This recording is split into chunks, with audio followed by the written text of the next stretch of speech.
My dad would never lie to me, so when he told me this story, I knew he wasn't blowing smoke up my ass. It's sort of long, but I know it will keep your interest. My dad was in college at the time of this story, Wabash College in Crawfordsville, Indiana. There was a party at his frat house the night this all happened, and Dad wanted to take his girlfriend on a date before they went to the party.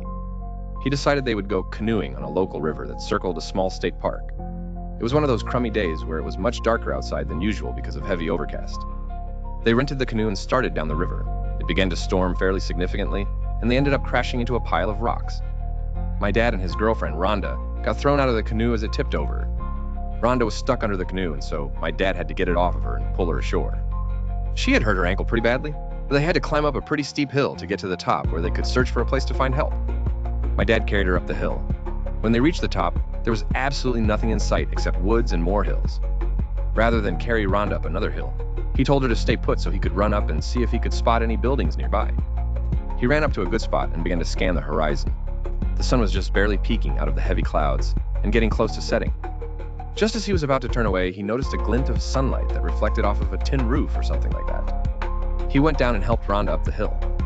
They headed toward the building through some trees and brush and eventually made it there. It was a little house with smoke coming out of the chimney in a large open field. They reached the door, and after a couple of knocks, a little old woman answered the door. As if out of a movie script, she says, "Oh, come in. I've been waiting for you two." They go inside and sit down at the kitchen table. "My name is Mary Smith," she says. My dad introduced himself and Rhonda and filled her in on what happened. "Can I use your telephone to call for help?" he asked. "No, I'm sorry I don't have a phone, but don't worry about it. It's been taken care of." Weird. Anyway, 10 or 15 minutes go by, and sure enough, a red truck from the canoe rental company shows up outside of the house. They thanked Mary Smith and my dad, asked if they could have her address so they can send her a thank you letter in the near future. She gives it to them. Sometime during that next week, my dad decided to send Mary Smith a quick letter of thanks for helping them. He sent it off, and 2 days later, he gets the letter sent back to him. He met up with Rhonda and told her about how he got his letter returned, and she said that the same thing happened to her. They were a little weirded out, but it was a strange location, so who knows. But my dad decided to see if he could find the place again and thank her in person and perhaps talk to her a little more. He drove out to what he thought was the exact place the house had been, and nothing was there. It looked like nothing had ever been there. My dad was spooked and had goosebumps, but wasn't about to assume anything.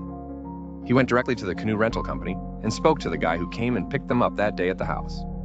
He said, "Yeah, I remember where you guys were. I can take you there again." So they get in the truck, and the guy drives to where he was sure the house was. Nothing was there. The driver drove to the same spot my dad had. At this time, he's really freaked out, and so was the driver.